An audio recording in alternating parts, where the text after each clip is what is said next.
بسم اللہ الرحمن الرحیم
کہ اس مسئلے کی یہاں پہ ضرورت کیا تھی، ہم کہتے ہیں جس طرح دنیاوی امور میں حفاظتی تدابیر اختیار کی جاتی ہیں تو دینی امور میں بھی حفاظتی تدابیر اختیار کرنی چاہیے۔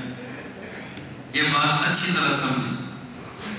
میں سمجھانے کے لیے اس کی عموماً ایک مثال دیتا ہوں۔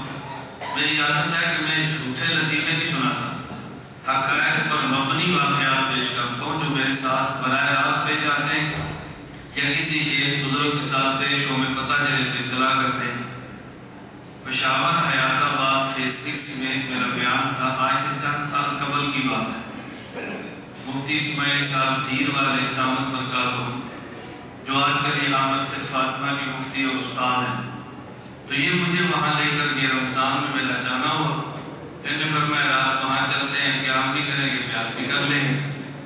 تراویح کے بعد میں نے بیان کیا اور میں نے دلائل سے ثابت کیا کہ 20 رکعت تراویح سنت ہے اور 8 رکعت تراویح کے خطبے دینا یہ بدعت کے زمرے میں آتا ہے جو خلاف سنت ہے، اور ہمارے مسالک اربعہ میں سے کسی میں اس کی اجازت نہیں۔ بیان ختم ہوا تو ایک نہایت سنجیدہ اور پڑھے لکھے خان صاحب تشریف لائے، مجھے فرمانے لگے ہماری اس مسجد کے تمام نمازی 20 رکعت تراویح پڑھتے ہیں، 8 والا کوئی ایک بھی نہیں ہے، تو اس مسئلے کو یہاں بیان کرنے کی ضرورت کیا تھی؟ میں نے ان سے پوچھا کہ آپ کے اس حیات آباد فیز 6 میں بتائیں کوئی ایسا مریض بھی ہے جو پولیو کا مریض ہو؟ اس نے کہا کہ میرے علم میں نہیں۔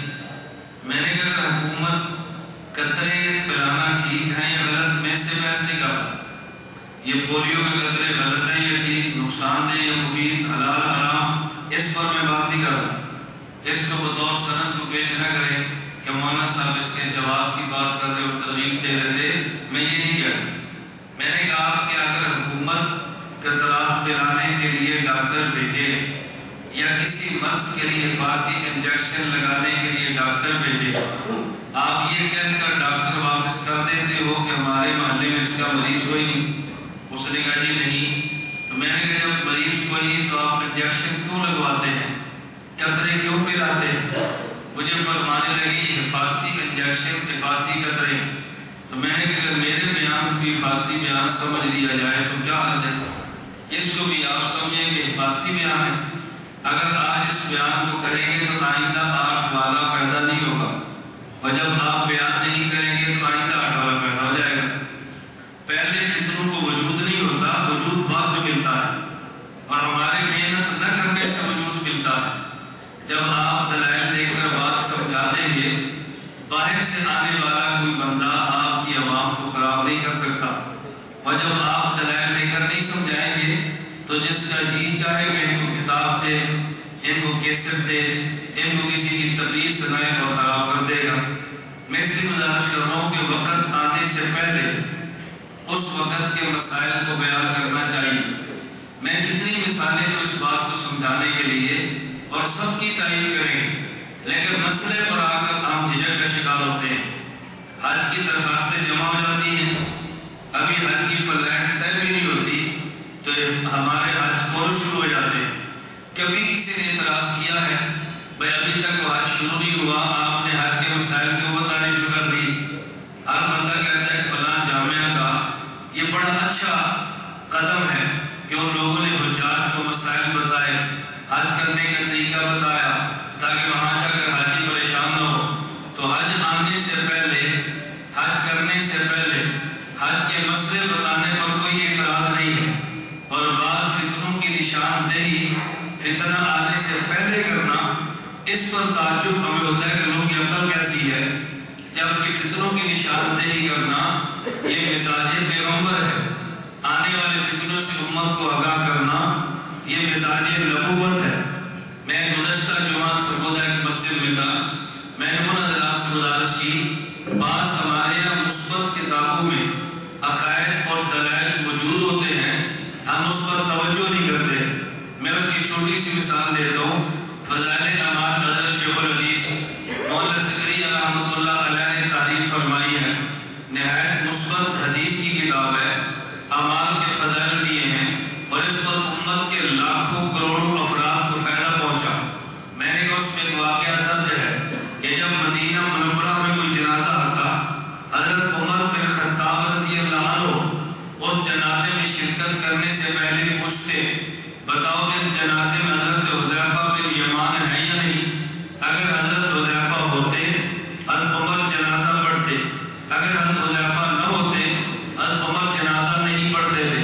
آپ جنازہ کیوں نہیں پڑھتے؟ فرماتے سے حضرت حذیفہ کو نبی کریم صلی اللہ علیہ وسلم نے منافقین کے بارے میں بتایا ہے کون کون منافق ہے۔ حضرت حذیفہ کا آ جانا اس بات کی دلیل ہے جنازہ مومن کا ہے، مدینہ میں ہوتے ہوئے ان کا نہ آنا اس بات کی دلیل ہے کہ جنازہ منافق کا ہے۔ عمر مومن کا جنازہ تو پڑھتا ہے، منافق کا نہیں پڑھتا۔ یہ واقعہ کہاں لکھا ہے؟ تو دلیل آپ اس پر نہ دلیل ہے تو میرا قصور تو نہیں ہے نا۔ شیخ نے پوری بات سمجھا دی ہے۔ فرق کیا کہ ہم نام لے کر فرق کہہ دیتے ہیں، حضرت بغا نام دی بات سمجھا دیتے ہیں۔ تو نبی کریم صلی اللہ علیہ وسلم کا یہ مزاج مبارک تھا آنے والے فتنوں کی نشاندہی کرنا۔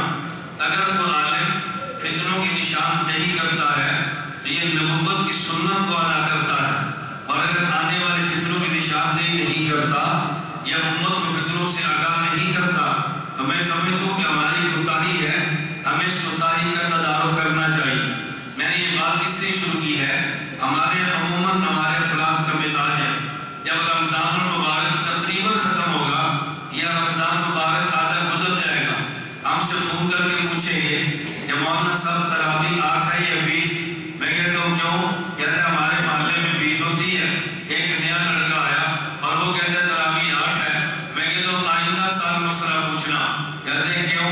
میں نے کہا وہ تراویح گزر گئی، اب تمہیں کیا مسئلہ پوچھ رہے ہیں؟ اب آئندہ سال بات کرنا، عید الاضحیٰ گزر جائے گی، چوتھے دن فون کر کے پوچھیں گے کہ یہ قربانی 3 دن ہے یا 4 دن؟ میں نے کہا کیا مسئلہ پیش آیا؟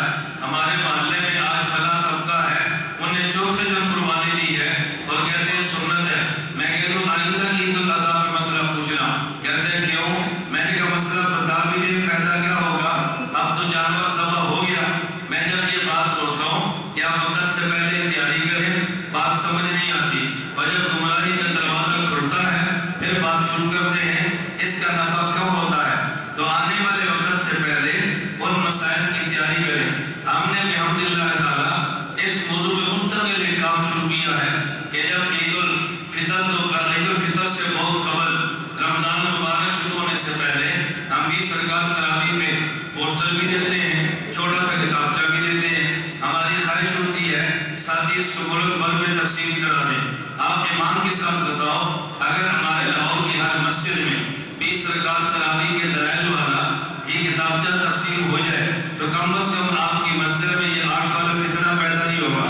اگر وہ 8 والا آئے گا بھی ہمارا سنی کہے گا ہمارے پاس 20 کے دلائل موجود ہیں۔ اسی طرح اگر قربانی کے موقع پہ آپ اپنا لٹریچر تقسیم فرما دیں آپ کی مسجد کے نمازی بچ جائیں گے، لیکن آنے سے پہلے اس کی تیاری کریں۔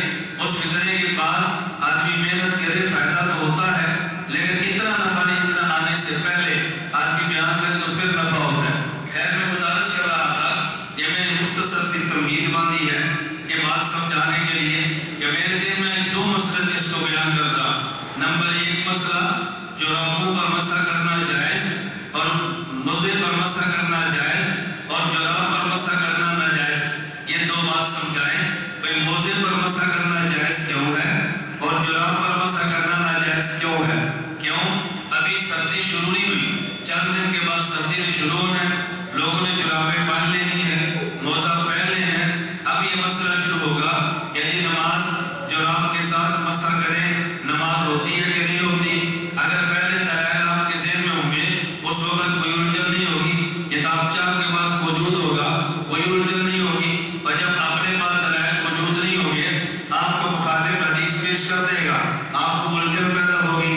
کوئی ان کے پاس دلیل، ہمارے پاس تعلیم الاسلام، ان کے پاس دلیل، ہمارے پاس بہشتی زیور، ان کے پاس حدیث، ہمارے پاس ہدایت۔ عام بندہ کہے گا جب کلمہ نبی کا پڑھا ہے تو پیغمبر کی حدیث کو چھوڑ کے تم ہدایت پہ عمل کرتے ہو، نبی کی حدیث کو چھوڑ کے الیاذ باللہ تم امام کی رائے پر عمل کرتے ہو، لیکن دلائل آپ کے پاس موجود ہوگی، کبھی الجھن پیدا نہیں ہوگی۔ اس لیے میں پہلے جو میں میری خواہش مسئلہ عرض کروں، ہم موزے پر مسح کرنے کے قائل اور جراب پر مسح کرنے کے قائل نہیں۔ اس کی وجہ کیا ہے؟ موزے پر مسح کیوں کرتے ہیں، جراب پر مسح کیوں نہیں کرتے؟ مسئلہ سمجھیں اور پھر مسئلے کے آپ دلائل سماعت فرمائیں۔ جہاں تک قرآن کریم کا تعلق ہے، اگر آپ قرآن کریم پڑھیں تو قرآن کریم اعلان کرتا ہے یا ایھا الذین آمنوا اذا قمتم الی الصلاۃ فاغسلوا وجوہکم، کہ جب تم نماز کا ایمان والوں ارادہ کرو اپنے چہرے کو دھو لیا کرو، اپنے ہاتھوں کو دھو لیا کرو، اپنے سر کا مسح کر لیا کرو اور اپنے پاؤں کو دھو لیا کرو۔ تو شریعت نے یہ 4 باتیں ہمیں سمجھائی ہیں، چہرے کو دھونا ہے، ہاتھوں کو دھونا ہے، نمبر 3 سر کا مسح کرنا، اور نمبر 4 اپنے پاؤں کو ٹخنوں تک دھو لینا۔ اب یہ ہمیں 4 باتیں سمجھائیں۔ اس کا تقاضا تو یہ تھا آدمی ہمیشہ اپنے پاؤں کو دھوئے، اس پاؤں پر کسی حالت میں مسح کرنا جائز نہ ہوتا۔ لیکن ایک بات یاد رکھنا، قرآن کریم ایک مسئلہ بیان کرتا ہے، ایک مسئلہ حدیث مبارک میں آئے، اگر وہ مسئلہ بظاہر حدیث مبارک والا قرآن کے مسئلے کے خلاف نظر آئے تو کس صورت میں حدیث پہ عمل کرتے ہیں اور کس صورت میں عمل نہیں کرتے۔ اس کا بہترین اصول جو فقہا اور محدثین نے ارشاد فرمایا ہے، قرآن کریم جو ہمارے ساتھ پہنچا یہ تواتر کے ساتھ پہنچا ہے، یہ سندوں کے ساتھ نہیں پہنچا، یہ ایک دو بندے نے نہیں دیا، 3-4 بندوں نے پیش نہیں کیا، بلکہ تواتر کے ساتھ آیا۔ تواتر کے ساتھ آنے کا مطلب کیا ہے؟ اس قرآن کریم کو ہم تک نبی کریم صلی اللہ علیہ وسلم سے ہر زمانے میں دینے والے اتنی بڑی تعداد میں لوگ موجود تھے کہ جو کبھی سارے مل کر جھوٹ اگر بندہ کہے بولتے ہیں، اگر اس کو تسلیم ہی نہیں کرتی، اسے کہتے ہیں تواتر۔ اس کو نقل کرنے والے ہر دور میں اتنی بڑی تعداد میں افراد موجود ہوں کہ جن کا جھوٹ پہ جمع ہونا عقل ناممکن قرار دے دے۔ اس کا معنی ہوتا ہے تواتر۔ قرآن کریم ہمارے پاس آیا، یہ سند کے ساتھ نہیں آیا۔ قرآن ہمارے پاس آیا تو تواتر کے ساتھ آیا ہے۔ حدیث مبارک ہمارے پاس آئی، یہ سند کے ساتھ آئی ہے اور کچھ تواتر کے ساتھ بھی آئی ہے۔ اس لیے آپ بخاری شریف، مسلم شریف، ترمذی، ابن ماجہ، ابو داؤد، نسائی اور دیگر کتب حدیث کو اٹھا کے دیکھیں، ان کے شروع میں راویوں کا نام لکھا ہوگا، لیکن قرآن کریم اٹھا کے دیکھیں تو میں کوئی قرآن کا ایسا نسخہ نہیں ملے گا کہ جس قرآن کے نسخے کے شروع میں سند اس کی لکھی ہو کہ یہ فلاں نے پڑھا، فلاں نے پڑھا، فلاں نے نبی کریم صلی اللہ علیہ وسلم سے سنا۔ وجہ کیا ہے؟ حدیث سند کے ساتھ آئی اور قرآن تواتر کے ساتھ آیا ہے۔ تواتر کا معاملہ بہت قوی ہے، ہم کبھی تواتر کی قوت اور وزن کو نہیں جانتے تو سامنے میں آنے والی ایک آدھ حدیث کی وجہ سے ہم بلا وجہ پریشان ہو جاتے ہیں۔ میں ایک چھوٹی سی مثال دیتا ہوں، 20 رکعت تراویح ہمارے پاس آئی ہے تو یہ تواتر کے ساتھ آئی ہے، 2-4 بندوں نے پیش نہیں کی، ہزاروں بندے ہر دور میں، لاکھوں بندے ہر دور میں 20 رکعت تراویح پڑھنے والے موجود تھے۔ تو جب تواتر کے ساتھ عمل آئے، اس کو توڑنے کے لیے کوئی ایسی حدیث پیش کرو جو تواتر کے ساتھ آئی ہو، ایسی حدیث پیش نہ کرو جو 1-2 بندوں نے نقل فرمائی ہو۔ تو تواتر بڑی قوت کے ساتھ آتا ہے۔ قرآن کریم ہمارے ساتھ پہنچا، یہ تواتر کے ساتھ آیا۔ شاید آپ کو یاد ہوگا میں نے اس سوال کا جواب دیتے ہوئے ایک درس میں یہ بات عرض کی تھی کہ مجھے لالا موسیٰ بیان کے بعد ایک غیر مقلد نے چڑھ دی اور اس مجھے کہنے لگا امام اعظم ابو حنیفہ رحمۃ اللہ علیہ بڑے نیک عالم اور بڑے نیک آدمی تھے، ہمیں اعتراض ان کی ذات پہ نہیں ہے، بلکہ بعد میں جو تمہاری فقہ حنفی لکھی گئی ہے تم نے غلط منسوب امام کی طرف کی ہے۔ امام ایسے مسئلے نہیں لکھ سکتا، آپ بندہ سے بڑا متصل ہوتا ہے۔ اور پھر دلیل میں یہ بات کہہ دی، اگر تم فقہ حنفی اپنے امام کے ساتھ سند کے ساتھ ثابت کر دو، اگر تم فقہ حنفی کے مسائل اپنے امام سے سند کے ساتھ ثابت کر دو، ہم فقہ کو مان لیں گے اور ہم مقلد بن جائیں گے۔ میں نے کہا اگر کوئی بندہ تم سے یہ کہے کافر، اگر کافر یہ بات کہے کہ تم قرآن کریم کی ساری آیتیں نبی کریم صلی اللہ علیہ وسلم سے سند کے ساتھ ثابت کر دو تو ہم مسلمان ہو جائیں گے، کیا جواب دو گے؟ مجھے وہ کہنے لگا ہم یہ کہیں گے کہ قرآن اللہ کے نبی سے تواتر سے ثابت ہے اور جو تواتر کے ساتھ ثابت ہو وہ سند کا محتاج نہیں ہوتا۔ میں نے کہا جس طرح تم عیسائی کو جواب دو گے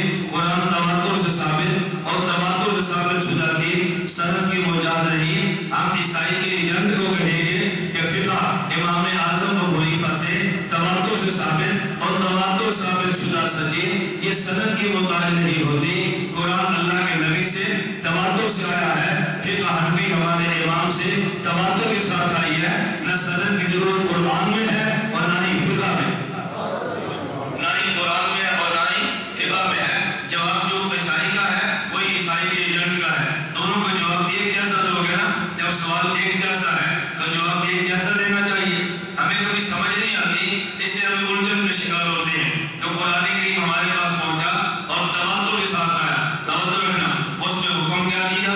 جب نماز کا ارادہ ہو اپنے ہاتھ کو، اپنے چہرے کو دھو لو، اپنے ہاتھوں کو دھو لو، سر کا مسح کرو اور اپنے پاؤں کو دھو لو۔ اب حدیث مبارک میں ہے نبی کریم صلی اللہ علیہ وسلم نے وضو فرمایا، لیکن اللہ کے نبی نے اپنے موزے جو چمڑے کے پہنے تھے ان موضوع پر اللہ کے نبی نے مسح فرمایا۔ یہ حدیث مبارک میں ہے۔ تو جب قرآن کہتا ہے پاؤں کو دھونا چاہیے، حدیث مبارک میں ہے نبی کریم صلی اللہ علیہ وسلم نے پاؤں پر مسح فرمایا۔ اب بظاہر یہ حکم قرآن کے خلاف ہے۔ قرآن کا حکم پاؤں کو دھونے کا ہے، نبی نے مسح فرمایا موزہ پہن کر موزے پہ، بظاہر یہ قرآن کے خلاف ہے۔ اس لیے فقہا فرماتے ہیں ہم یہ دیکھیں گے کہ جو حدیث ہمارے پاس آئی ہے کہ رسول اکرم صلی اللہ علیہ وسلم نے یہ پاؤں پہ موزہ پہنا اور موزے پر مسح فرمایا، اس حدیث کی حیثیت کیا ہے؟ اگر یہ حدیث تواتر کے ساتھ آئی ہے تو پھر اس کو قبول کر لیا جائے، کیونکہ بظاہر قرآن کے حکم کے خلاف ہے۔ اگر تواتر کے ساتھ نہیں آئی پھر ہم قرآن کے حکم کو توڑ نہیں سکتے۔ تو موزہ پر مسح کرنے والی 70 یا 80 صحابہ سے حدیث مبارک مروی ہے کہ نبی کریم صلی اللہ علیہ وسلم نے اپنے پاؤں مبارک میں موزہ پہنا اور موزے پر حضور نے مسح فرمایا۔ مغیرہ بن شعبہ رضی اللہ تعالیٰ عنہ سے یہ روایت بخاری شریف میں موجود ہے۔ نبی پاک صلی اللہ علیہ وسلم کے صحابی حضرت بلال سے روایت موجود ہے۔ رسول اکرم صلی اللہ علیہ وسلم کے صحابی سعد بن ابی وقاص سے روایت موجود ہے۔ پیغمبر کے صحابی حضرت حمام سے روایت موجود ہے۔ رسول اکرم صلی اللہ علیہ وسلم کے صحابی حضرت علی سے روایت منقول ہے۔ نبی پاک صلی اللہ علیہ وسلم کی صحابیہ ام المومنین امی عائشہ رضی اللہ عنہا سے روایت منقول ہے۔ 70 صحابہ سے روایت تواتر کے ساتھ آئی کہ نبی کریم صلی اللہ علیہ وسلم نے موزہ پہنا اور موزے پر مسح فرمایا۔ تو جس طرح پاؤں دھونے کا حکم یہ بھی تواتر کے ساتھ آیا، اسی طرح موزے پر مسح یہ بھی تواتر کے ساتھ آیا۔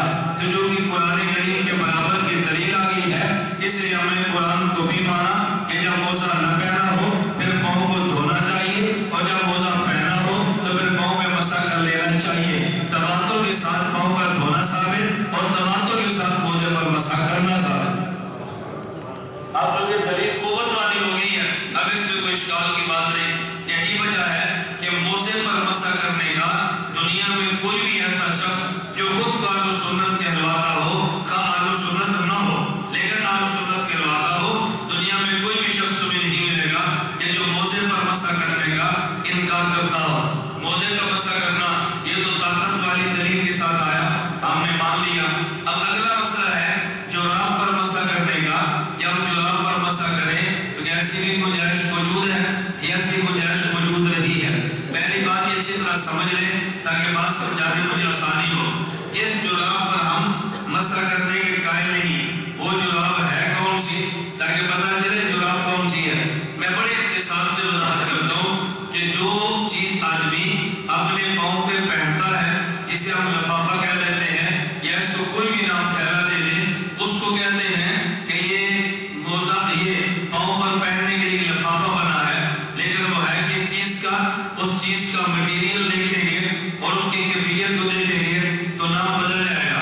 اگر وہ چمڑے کے ساتھ بنا ہے، چمڑے سے بنا اور جہاں تک پاؤں کو دھونا فرض ہے یعنی ٹخنے کے اوپر تک اگر اتنا بنا اور چمڑے کا بنا، اسے عربی زبان میں خفر کہتے ہیں، جسے ہم اردو زبان میں موزہ کہتے ہیں۔ لیکن اگر وہ چمڑے سے بنا ہوا نہیں ہے، اگر وہ چمڑے سے بنا ہوا نہیں، نیلون سے بنا، وہ سوتی کپڑے سے بنا یا کسی اور چیز سے بنا، پھر یہ دیکھیں گے کہ اس کی کیفیت کیا ہے، یہ کس قسم کا ہے، یہ باریک ہے، یہ موٹا ہے۔ اگر یہ باریک ہو اسے عربی زبان میں رقیق کہتے ہیں، اگر یہ موٹا ہو اسے عربی زبان میں سخین کہتے ہیں۔ اور سخین کا مطلب کیا ہے، موٹے سے مراد کیا ہے، میں وضاحت اس لیے کر رہا ہوں اگر پورا مسئلہ سمجھیں گے کبھی بھی تمہیں الجھن اشکال پیدا نہیں ہوگا۔ اس موٹے کپڑے اور جراب کا مطلب کیا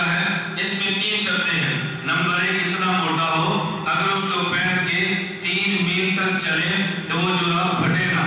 نمبر 2 وہ اتنی موٹی ہو اگر اس کو پہنے اور بغیر گیس کے بغیر سردی کے بغیر کسی ربڑ باندھنے کے خود اپنے پاؤں میں چمڑے کے موزے کی طرح کھڑا رہے اگر ایسی چیز موجود ہو. نمبر 3 اگر گیلے ہاتھ کے ساتھ آپ اوپر مسا کریں تو پانی اس کے اندر پاؤں کو نہ لگے, پانی اندر جذب نہ ہو. اگر یہ 3 شرطیں پائی جائیں اسے سخین اور موٹی جراب کہتے ہیں. یعنی جراب کو پہن کر 3 میل تک چلیں تو پھٹے نہ اور یہ بغیر باندھنے کے خود کھڑا رہے. نمبر 3 اگر اوپر پانی والے ہاتھ کے ساتھ مسا کریں تو پانی اندر نہ جائے, اس کی نمی اندر محسوس نہ ہو, اسے کہتے ہیں سخین. اور اگر ایسی جراب نہ ہو اسے کہتے ہیں رقیق. آپ دیکھیں جراب ہمارے سامنے آ گئی نا 3 قسم کی ہوگی. اگر یہ خالص چمڑے کا ہے اسے موزہ کہہ دیں گے, اور اگر باریک ہے اور کپڑے کا ہے نیلون کا ہے اسے رقیق کہہ دیں گے. اگر یہ موٹا ہے اسے سخین کہہ دیں گے. فقہاء نے لکھا ہے ایسی موٹی جراب کہ جس میں 3 صفتیں پائی جائیں 3 میل تک پہن کے چلو پیدل تو پھٹے نہ بغیر جوتے کے. نمبر 2 آپ جراب پہنے تو اپنے وزن پہ کھڑی رہے. اب دیکھو نا میں نے جراب پہنی ہے یہ کھڑی ہے, اس وجہ سے کہ موٹی ہے, اس وجہ سے کہ اندر ربڑ لگا ہوا ہے, اس لیے اندر ربڑ بھی نہ ہو اندر گیس بھی نہ ہو, کسی چیز سے اس کو روکے بھی نہ, اور اپنے وزن پہ موٹاپے کی وجہ سے کھڑی رہے ایسی موٹی ہو. نمبر 3 اگر آپ گیلے پانی کے ساتھ اوپر ہاتھ رکھیں تو اندر پانی نہ چھنے, اتنی موٹی ہو, اسے کہتے ہیں سخین. تو جو حکم موزے کے چمڑے کے موزے کا ہے وہی حکم اس موٹی جراب کا ہے. اس پہ اختلاف نہیں ہے, اختلاف ان جرابوں پر ہے جو ہم استعمال کرتے ہیں. اون کی جرابیں ہم استعمال کرتے ہیں اور نیلون کی جرابیں ہم استعمال کرتے ہیں. یہ جو ہمارے جرابیں استعمال ہوتی ہیں کیا ان جراب پر مسا کرنا جائز ہے یا ان جرابوں پر مسا کرنا جائز نہیں؟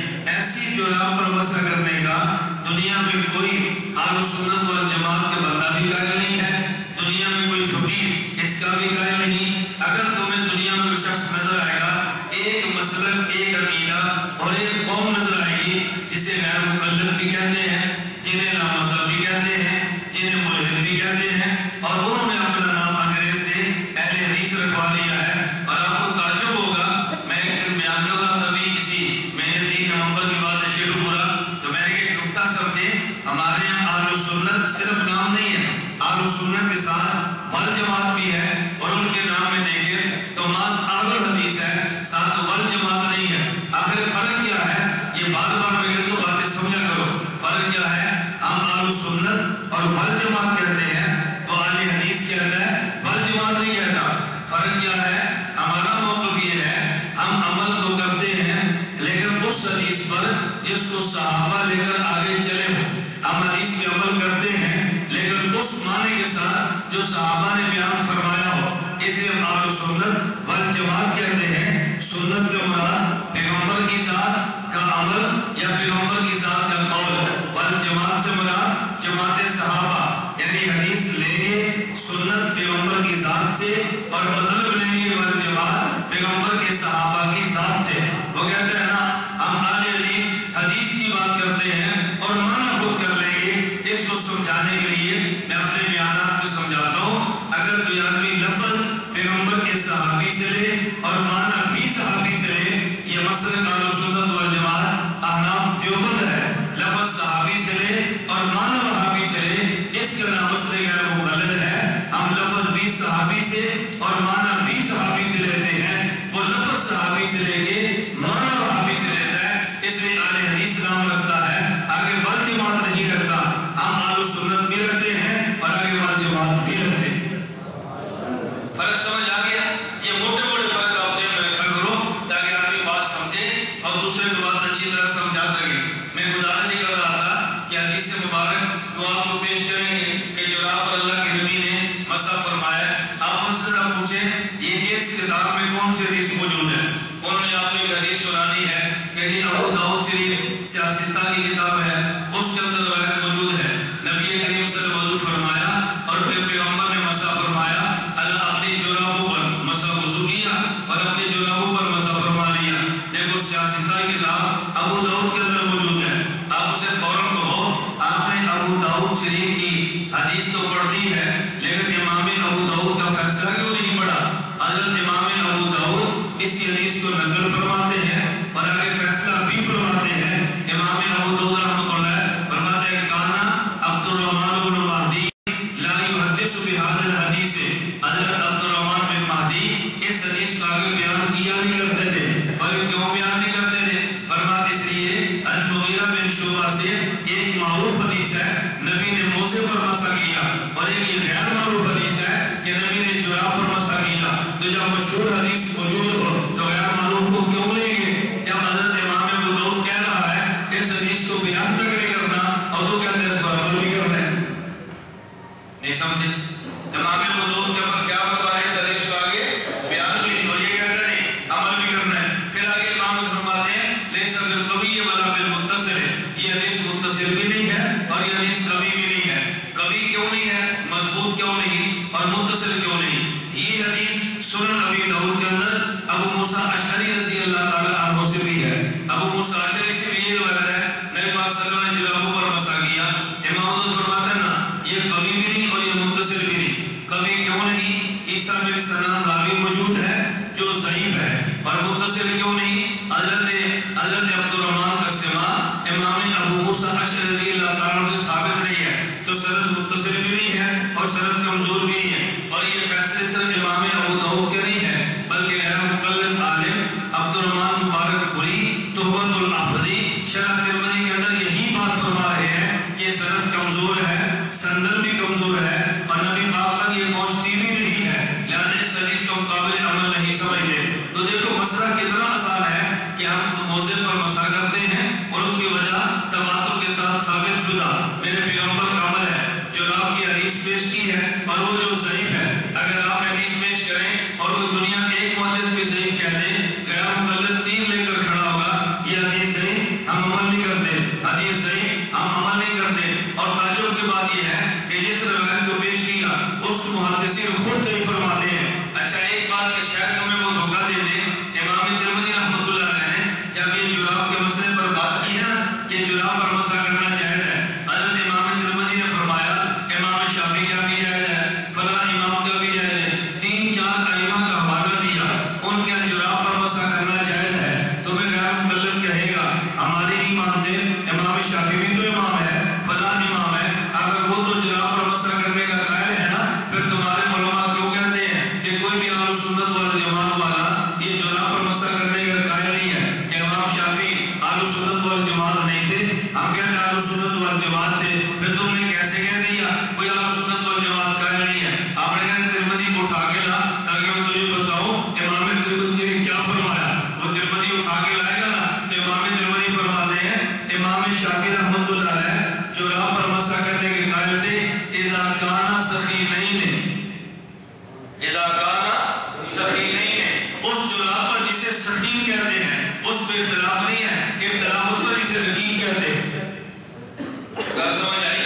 میں نے شروع میں کہا نا 3 قسم کی جرابیں ہیں. ایک جراب جو چمڑے کی بنی جسے موزہ کہتے ہیں اور ایک وہ جو موٹی ہے جس میں 3 شرطیں ہیں وہ آج کل کہیں بھی استعمال نہیں ہوتی، اور ایک وہ جو ہم کہتے ہیں نیلون وغیرہ کپڑے کے لیے. حضرت امام شافعی قائل تھے کب؟ اذا کان ثقیلین، ان پر قائل تھے. اور آپ بات کرتے ہیں رقیق کی تو اختلاف اور میں ہے، ثبوت اور کا دیا ہے. حضرت امام شافعی قطعاً اس سے قائل نہیں تھے. پھر ممکن ہے تمہیں حوالہ پیش کریں اور یہ امام ابو حنیفہ اور ان کے شاگرد امام محمد امام ابو یوسف رحمۃ اللہ علیہ ان کا اختلاف تھا.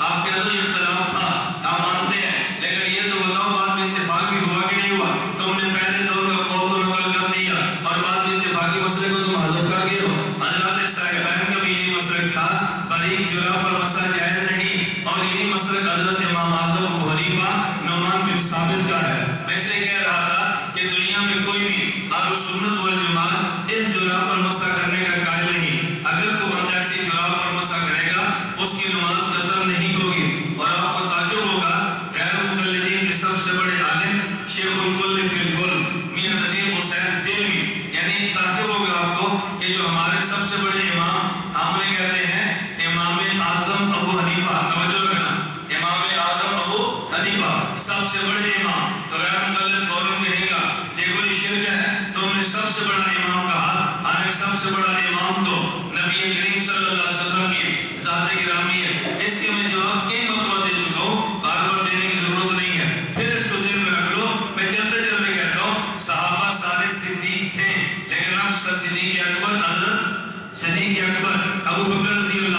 صحابہ سارے فاروق تھے اور فاروق اعظم عمر بن خطاب رضی اللہ عنہ پاکستان بنا تو مسلم لیگ کے کئی لیڈر تھے، ان میں بڑے لیڈر محمد علی جناح قائد اعظم، بالکل اسی طرح پیغمبر کے صحابہ کے بعد کئی فقہاء امام تھے، ان میں بڑے امام حضرت امام اعظم ابو حنیفہ۔ تو جب ہم نے امام اعظم کہا تو نبی کے مقابلے میں نہیں، سب سے بڑے امام کہا، باقی ائمہ کے مقابلے میں، اس دھوکے میں کبھی نہیں آنا۔ لیکن یہ بات میں سمجھانے لگا ہوں، جب ہم کہیں نا امام اعظم، کہتے لوگوں نے سب سے بڑا امام کہہ دیا، اور جب خود لکھیں گے کہتے ہیں شیخ الکل فی الکل، کیا لکھتے ہیں شیخ الکل فی الکل؟ شیخ الکل فی الکل کا مطلب پتہ کیا ہے؟ شیخ الکل فی الکل کا معنی یہ ہے، شیخ الکل یعنی تمام فنون کا شیخ، فی الکل تمام فنون میں تمام آدمیوں کا شیخ ہے، اور تمام فنون میں ہم کہتے ہیں تمام علوم میں تمام آدمیوں کا سب سے بڑا شیخ۔ تم نے کیسے ان کو کہہ دیا؟ ہم فقہاء میں سے بڑا فقیہ کہتے ہیں، تم شرک کا فتویٰ ٹھوک دیتے ہو، اور اپنے مولوی صاحب کو شیخ الکل فی الکل کہہ دو، اس پر کوئی بھی فتویٰ نہیں ٹھوکتا۔ اور عجیب بات یہ ہے، شاید آپ کے علم میں نہ ہو، مرزا غلام احمد قادیانی کا نکاح کسی شیخ الکل فی الکل میاں نذیر حسین دیوی نے پڑھایا۔ یہ تو ہم پتہ ہے مرزائیت نبی کا بیاہ ایک غیر مقلدین کے مولوی صاحب سب سے بڑے امام شیخ الکل فی الکل میاں نذیر حسین دیوی نے پڑھایا، اور پیسے کتنے نے؟ 5 روپے ایک مصلی، 5 روپے پر ایک مصلی لے کے مرزا غلام احمد قادیانی کا نکاح پڑھایا۔ اچھا اس سے تعجب آپ کو ہوگا، یہ لڑکی کون تھی جس سے نکاح ہوا؟ ان کے بہت بڑے عالم تھے مولانا محمد حسین بٹالوی، انہوں نے لڑکی تلاش کر کے دی ہے مرزا غلام احمد قادیانی کو۔ رشتہ داریاں دیکھو، لڑکی میں انہوں نے تلاش کر کے دی، نکاح بھی انہوں نے پڑھایا۔ اگر مسئلے ان کے ساتھ ملنے تو حضرت کی بات ہو رہی ہے نا، 3 طلاق کو ایک کہنا یا مرزائیوں کا مذہب ہے یا ان کا مذہب؟ کسی سنی کا مذہب 3 طلاق ایک کہنا نہیں ہے، یا ان کا مذہب یا مرزائیوں کا مذہب۔ تو میں نے کہا جب اتنے احسانات کیے ہیں تو 2 مسئلے تو آپ اس کی مان نہیں لیتا ہے نا، گھر ان کا بات کی ہے انہوں نے۔ میں بتا یہ رہا تھا کہ یہ شیخ الکل فی الکل میاں نذیر حسین دہلوی، فتاوی نذیریہ جلد نمبر 3 جلد نمبر 1 صفحہ نمبر 327 میں یہ خود فتویٰ دیتے ہیں جرات کے مسئلے پر، لیکن غیر مقلد اس مسئلے پہ اپنے امام کو بھی نہیں مانتا۔ وہ فرماتے ہیں والمسح علی الجوربۃ المذکورۃ لیس بجائز، جوراب پر مسح کرنا یہ بالکل جائز نہیں۔ کیوں؟ لأنہ لم یقم علی جوازہ دلیل، اس لیے اس کے جائز ہونے پر کوئی مضبوط دلیل موجود نہیں ہے۔ وکل ما تمسک بالمجوزون ففی خدشۃ ظاہرہ، اور جو لوگ اس کے قائل ہیں وہ جتنی دلیلیں دیتے ہیں وہ دلیل خدشات سے پاک نہیں ہے۔ میں نے کہا اپنے عالم کی بات مان لو۔ اور عجیب بات یہ ہے، مولانا عبدالرحمن مبارک پوری غیر مقلد عالم ہے، انہوں نے ترمذی کی شرح تحفۃ الحافظی لکھی ہے، وہ خود فرماتے ہیں والحاصل انہ لیس فی المسح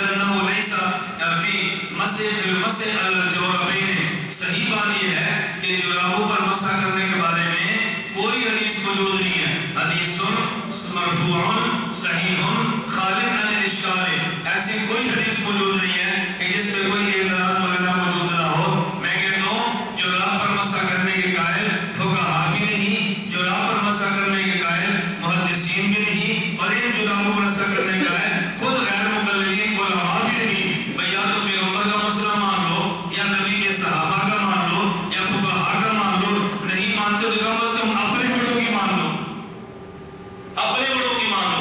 اپنے بڑوں کے ماننے کے لیے تیار نہیں ہوگے۔ کبھی ہمیں مسئلہ ساتھی کیا دیتے ہیں، بات سمجھنا، ہمیں ساتھی کیا دیتے ہیں کہ مولانا صاحب فلاں علاقے میں پہلے اہل حدیث نہیں تھے، اب ہو گئے ہیں۔ میں نے کہا ان سے پوچھو کیوں ہوئے ہیں، جا کر وجہ تو پوچھو نا، وہ ہوئے کیوں ہے۔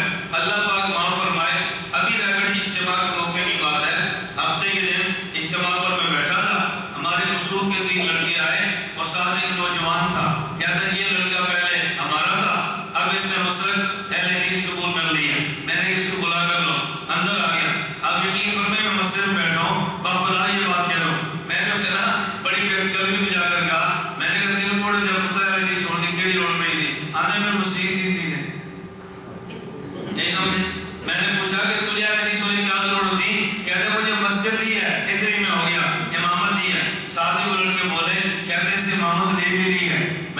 کیوں؟ کہتے ہمارے مدرسے میں پڑھو. میں نے ان کو پتا تھا یہ جو بندی ہے اور ممکن ہے اس کو کسی خاص مقصد کے لیے پہلے 4 سال پڑھاؤ، اس کو اپنا کھلاؤ اور بالکل اس کے رنگ بس جائے نا، جب یہ جہاد کے نام کے لیے جانے والا مال اچھی طرح یہ کھا لے اور ہر اس کے رگ رگ میں یہ مال بس جائے، پھر حق کو قبول کرنے کا موقع تو رہتا ہی نہیں ہے نا. یہی وجہ فنڈ جمع کیا ہے کشمیر کے لیے، فنڈ جمع کیا ہے سلام صدقات کے لیے، فلان جمع کیا ہے زلزلے والوں کے لیے، فنڈ ہم سے لیے جہاد کے نام پہ اور انعام اور پیشکش کی جا رہی ہے امریکہ کو کہ جو تمہارے یہاں زلزلہ آیا ہم تمہارے پاس بھی آنے کے لیے تیار ہیں. سبحان اللہ. مال کس کا تھا؟ دیا کس کو جا رہا ہے؟ پہلے دھوکہ تھا ہمارے سر کی قیمت لگی ہے. میں نے کہا یہ سر کی قیمت ہے. وہی لڑکا مجھے کہہ رہا تھا کہ دیکھو پروفیسر احمد سعید صاحب ہے ان کے سر کی قیمت لگی ہے. میں نے کہا رہتے کہاں پر ہے؟ کہا جی جوہر کون؟ میں کہا تینوں پتہ ہے امریکہ نہیں پتا نہیں سمجھے؟ تجھے پتہ ہے مجھے پتہ کہاں رہتے ہیں. عجیب بات ہے کروڑوں ڈالر قیمت بھی لگ گئی ہے اور کہتے بھی کچھ نہیں ہے. میں نے کہا یہ نورا کشتی یہ نوری کشتی چھوڑو، یہ ہمیں بہت اچھی طرح پتہ ہے. اللہ کے لیے کسی اور کی آنکھوں میں دھول ڈالو.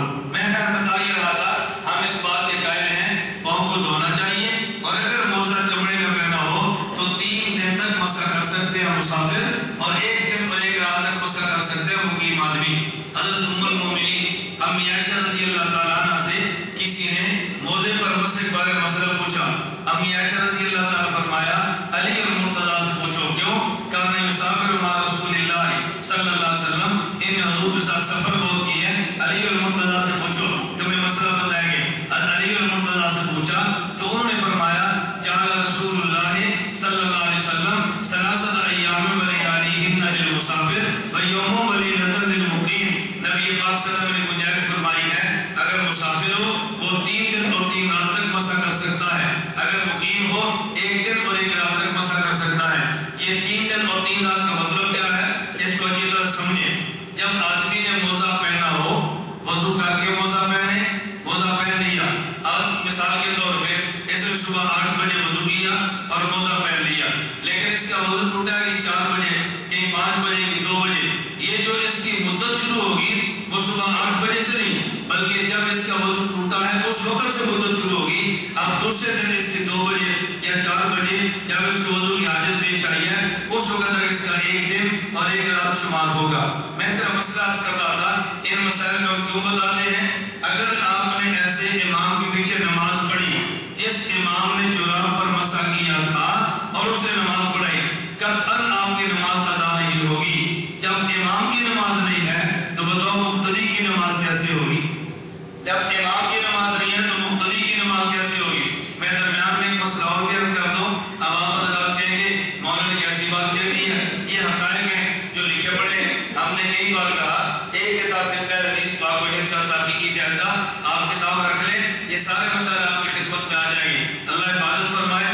آدمی کو بیان کرتے ہوئے جھجک اور شرم محسوس ہوتی ہے لیکن مسائل کی وجہ سے ہمیں ذکر کرنا پڑتا ہے کہ آپ نمازیں خراب نہ کریں. اگر رات کو کسی آدمی کو غسل کی حاجت پیش آ جائے، ہمارے یہاں غسل بھی کرنا پڑتا ہے اور جو لنگی جو تہمت جو شلوار ہے اس کو بھی دھونا پڑتا ہے. ان کے بندہ تو غسل کر سکتا ہے لیکن شلوار کو غسل دینے کی ضرورت نہیں. کیوں؟ جب ان کا ہے ہی پاک تو شلوار کو غسل کی ضرورت ہی نہیں ہے. اب بتاؤ اگر امام صاحب امام پاک نے پلیس شلوار پہنی ہو تو بتاؤ اس کے پیچھے نماز کیسی ہوگی؟ نہیں سمجھے؟ امام صاحب غسل فرما رہے امام صاحب تو پاک ہو گئے نا، لیکن جو پولیس شلوار پہنی ہے بتاؤ اس کے ساتھ نماز کیسی ہوگی؟ تو امام پاک کی اگر شلوار پلی ہو تو نماز کیسی ہوگی؟ آپ نے نماز پڑھ لی، بتاؤ ہماری نماز کا کیا بنے گا؟ ہمارے عام طور پہ حضرات فرماتے ہیں بھائی گرمی میں گنجائش ہے سردی میں نہ پڑھا کرو. میں نے کہا نہیں، یہ وہ کہتے ہیں کہ جن کو پورے مسئلے کا پتہ نہیں ہے. ہم ان کے پیچھے جو نماز نہ پڑھنے کا فتویٰ دیتے ہیں وہ صرف جرابوں وغیرہ کی وجہ سے نہیں، عقیدے کا اختلاف ہے. وہ گرمی میں ہو تب بھی وہ عقیدہ ہے، سردی ہو تب بھی وہ عقیدہ ہے. یہ نہیں ہے کہ سردی میں عقیدہ اور ہے گرمی میں عقیدہ اور ہے. عقائد ایک ہی ہے تو نہ سردی میں پڑھیں نہ گرمی میں پڑھیں، لیکن سردیوں سے خصوصیت کے ساتھ سردی میں احتیاط فرمائیں. اپنی نمازیں خراب کبھی بھی نہ کریں. اللہ ہم سب کی حفاظت فرمائے. تو میں نے آپ کی خدمت کو گزارش کی ہے کہ اگر ایسی نوبت پیش آ جائے نماز اپنے پتہ نہ پڑھے. اگر آپ کو پتہ چلے ہمارا امام اس مسلک کا تھا جس نے جراب پہن کے مسح کیا، اپنی نماز کو لوٹانا یہ آپ حضرات کی ذمہ ہے. میں درمیان میں ایک بات رہی یہ سمجھانے کی کوشش کرتا ہوں. کئی بار کی میں نے بات سمجھائی, کئی بار ہر بات کہتا ہوں اچھی طرح دماغ میں بٹھا لو. دنیا میں دو محنتیں ہیں, ایک محنت شیطان کی ہے اور ایک محنت خناس کی ہے. توجہ رکھنا, ایک محنت شیطان کی اور ایک محنت خناس. شیطان کی محنت یہ ہے کہ بندہ نماز نہ پڑھے. خناس یہ تو نہیں کہہ سکتا نماز نہ پڑھ, یہ نماز پڑھائے گا لیکن اندر ایسے باطل کی آمیزش کر دے گا, ایسی آمیزش کرے گا کہ نماز ہوگی نہیں. شیطان نے کہنا دے کتنی سردی ہے, تو وضو کرے گا پھر نماز پڑھے گا, رہنے دو چلو زور سے اکٹھی پڑھ لینا. شیطان اور محنت کرائے گا, اگر پڑھنی ہے تو دیکھو نا تم 10 بجے اٹھو گے, ابھی بہت سردی ہے, سو جاؤ 10 بجے اٹھو, قضا کرنا. وہ قضا کے نام پہ ادا نماز خراب کرائے گا. خناس یہ تو نہیں کہہ سکتا کہ نماز نہ پڑھنا, وہ کہ نماز پڑھ لے, سردی بہت ہے نا, سب سے مشکل تو پاؤں کا مسئلہ ہے, جرابیں پہن لے اور جرابوں پر مسح کر لے. اب بتاؤ اگر شیطان کی مان لیتا تو کم از کم 4 بار کرنے سوتا, نیند پوری کرتا, اپنے جسم کو راحت تو مل جاتی نا. خناس کی مانی ہے, یہ اٹھا بھی ہے, نیند بھی برباد کی ہے اور وضو نہیں اور نماز پھر بھی ادا نہیں ہوئی. تو شیطان کی مانتا کم از کم دنیا کو فائدہ تو مل جاتا نا, آخرت برباد ہوتی. خناس کی بات مانی ہے تو دنیا بھی تباہ اور آخرت بھی تباہ ہے. ہم اسے کہتے ہیں یہ خناس کے فتنہ شیطان سے بھی کئی مرتبہ بڑھ جاتا ہے, لیکن ادھر ہماری توجہ جاتی نہیں ہے. اور ایک بات میں سمجھانے کے لیے کہتا ہوں, شیطان کا دائرہ جہاں پہ ختم ہوتا ہے, خناس کا دائرہ وہاں سے شروع ہوتا ہے. آپ کہنے کی کیا مطلب؟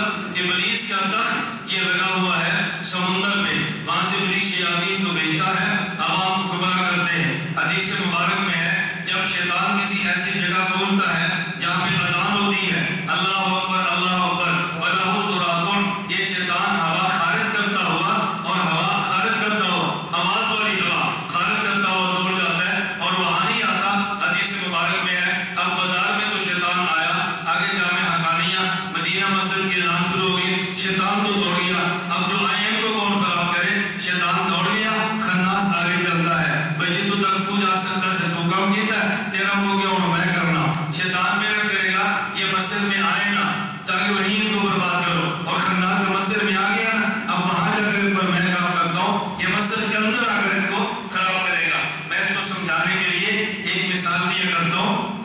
مثلا جیسے یو فون آپ کے سامنے ہے, یو فون ایک کمپنی ہے, موبائل کمپنی ہے, اور یو فون کا ہیڈ کوارٹر کہاں پر ہے مجھے نہیں پتا, اسلام آباد میں ہے, لاہور میں ہے. بعض ان کی نشریات چلتی ہیں اور جہاں تک جا کر ان کی نشریات ختم ہو جائیں آگے نہ جاتی ہوں. ان کے ہیڈ کوارٹر کے کھمبے ہیں یا ہیڈ کوارٹر کا جو سسٹم ہے جہاں پر آگے نشریات ان کی نہ جا سکیں, ان نشریات کو مزید آگے چلانے کے لیے وہ ایک کھمبا لگاتے ہیں جسے پوسٹر کہتے ہیں. اس پوسٹر کا کام یہ ہے کہ جہاں مرکز کے نشریات رک جائیں یہ پوسٹر آگے کام کرے. میں کہتا ہوں بالکل اسی طرح ابلیس اپنا تخت لگا کے وہ سمندر پر بیٹھا ہے, وہاں سے اپنی نشریات, اپنا کفر, اپنا شرک, اپنی بدعات اور خرافات پھیلانے کے لیے شیاطین کو بھیجتا ہے. اور جہاں پر آگے اللہ کا حکم مسجد کہتا ہے آگے وہ نہیں جاتا, اس کی حد ختم ہو جاتی ہے. اب اپنے نشریات کو مسجد میں پہنچانے کے لیے وہ شیطان خناس سے کام لیتا ہے. تو یہ خناس اس شیطان کا پوسٹر ہے. وہ کوشش کرے گا